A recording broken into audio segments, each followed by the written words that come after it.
All right, so let's graph this tan. These sometimes are a little more challenging than sine or cosines.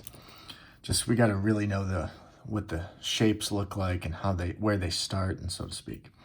So we have here a shift right, pi over 2. And then this 2 is kind of like the amplitude.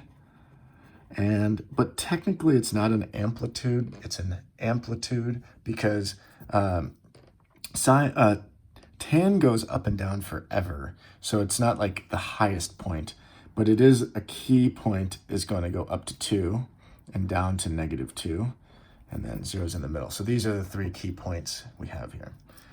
Now I shift to the right pi over 2. Normally the graphs would be centered at the origin, but I'm going to shift to the right pi over 2. Let's move that over here. So now this is like where the 0 would have been, and the origin is now over here.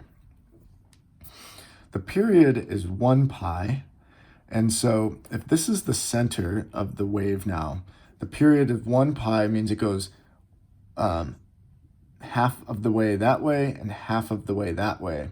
So it actually starts at 0, or like the beginning of the wave is going to be at 0, and then I'm going to travel 1 pi over here will be the end, which will be pi,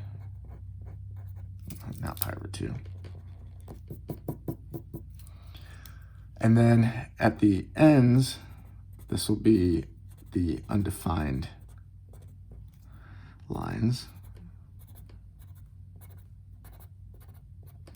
And then the wave of tan hits right down the middle here is when it hits -2, and right down the middle here is when it hits +2.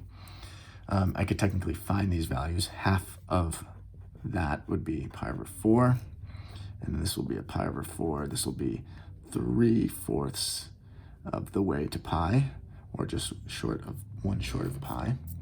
And then to draw the wave, just kind of draw like almost like a parabola. It's not quite, but like a parabola half that way and a parabola half going up. So all this really is just this graph used to be over here, centered along here, and then we just shifted it over everything pi over 2, so all the asymptotes got moved over.